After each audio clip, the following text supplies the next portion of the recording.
Olá, galerinha! Sejam bem-vindos! Bom dia, boa tarde, boa noite, depende do horário que você está vendo esse vídeo. E hoje a gente vai falar das grandes navegações e hegemonia europeia.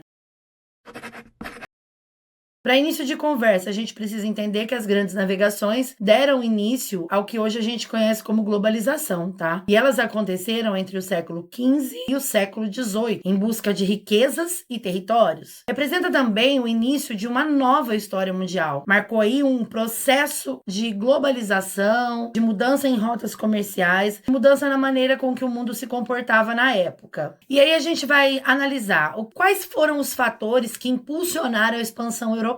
Entre eles, a gente tem aí a disputa por rotas de especiarias para a Índia, que na época eles buscavam especiarias na Índia e rotas novas eram criadas, tá? Criação de rotas comerciais, bens europeus, disputa e interesses políticos para conquista de novos territórios, tá? Então, tudo isso impulsionou as grandes navegações. Aí, os países envolvidos nesse movimento, Portugal e Espanha, foram os pioneiros, tá? Entre os séculos XV e os séculos XVI. França, Inglaterra, Holanda entraram após o Tratado de Tordesilhas, que aconteceu aqui na América, onde a Espanha e Portugal dividiram o território em que eles eram colonizadores. Eu não gosto dessa palavra porque a gente sabe que não é uma colonização você chegar num lugar onde já tem gente morando, gente habitando e aí você dominar e mudar o costume. Para mim isso não é colonização e nunca foi. Para mim isso é invasão, tá? Mas aqui a gente vai focar no assunto que foi isso, né? A França, a Inglaterra e a Holanda entraram logo após o Tratado de Tordesilhas. E aí, a partir dessas navegações, foram explorados o continente da América, da África, da Ásia, tá? Na América, teve colonização, que eu não considero colonização, porque eles já entraram num lugar onde tinha toda uma civilização funcionando perfeitamente. Mas, historicamente, isso é chamado de colonização. A escravização indígena, as comunidades indígenas aqui na América foram dizimadas em alguns lugares, no outro foram reduzidas, escravizadas, tá? Também teve mineração e agricultura. Na África, eles focaram principalmente no tráfico de pessoas escravizadas para fornecimento de mão de obra. Já na Ásia, foram as feitorias comerciais, atrás das especiarias, seda e porcelana. E cada um com uma finalidade. Por exemplo, as especiarias na Ásia, eles tinham preferência principalmente na pimenta e na canela. Além disso, seda e porcelana. Por quê? Para produto de luxo, que era muito valorizado na Europa. Já na África, foi a mão de obra escravizada, como eu falei. Além disso, marfim e ouro. A finalidade disso, a força de trabalho para as colônias americanas e riqueza mineral, porque a mão de obra escravizada era tirada da África, trazida para as Américas e aqui eles colocavam essas pessoas para trabalhar em trabalhos forçados, sem nenhum direito, sem nenhuma condição, com torturas também, tá? E a troco de quê? De tirar riqueza disso, né? Já na América, ouro, prata, açúcar e tabaco. Foi tirada as nossas riquezas aqui do Brasil. Aqui no Brasil, por exemplo, o ouro foi extremamente minerado e tirado daqui. Além disso, a gente sabe que aí mais para frente teve aí a questão da cana-de-açúcar, do café, que era plantado aqui e cultivado com mão de obra escravizada. E enriquecimento das metrópoles. Isso acontecia para enriquecimento das metrópoles, para o comércio na Europa. Eles tiravam a riqueza daqui, levavam para lá e enriquecia, tá? Essa era a finalidade. Ladrão! Tudo isso gerou uma acumulação de capital. As riquezas extraídas financiavam economicamente a Europa. E aí, com isso, teve o crescimento das cidades, expansão do comércio e o início da Revolução Industrial. Então, todo o foco das grandes navegações era o enriquecimento da Europa, tá? E aí, tudo que eu já falei, exploração de recursos naturais, escravização de pessoas, distribuição da cultura indígena e africana, porque eles também se aproveitaram, se apossaram também da cultura indígena e africana. Eles também aprenderam muita coisa com os indígenas e africanos, apesar de ter provocado nesse povo uma dor e um sofrimento muito grande. Nada justifica o que foi feito com os indígenas e com os africanos.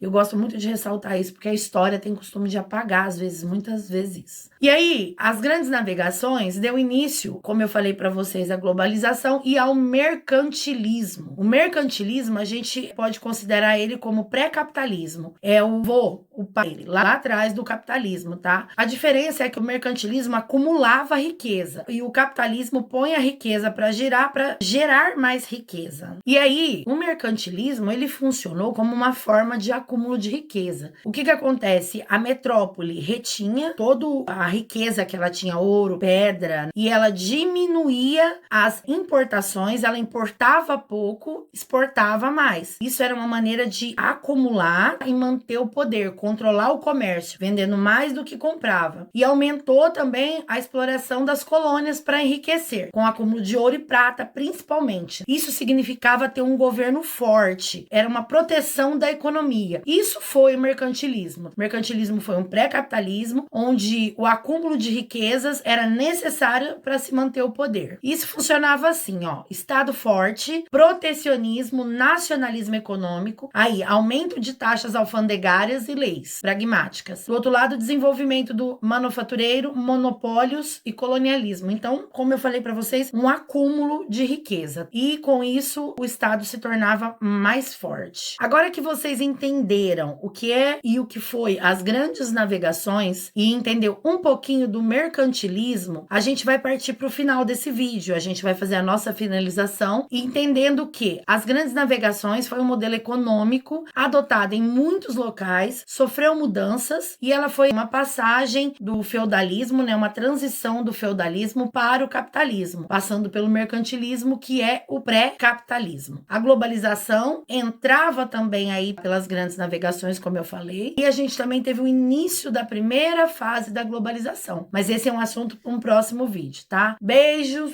beijos, beijos. Tchau, tchau. Até a próxima.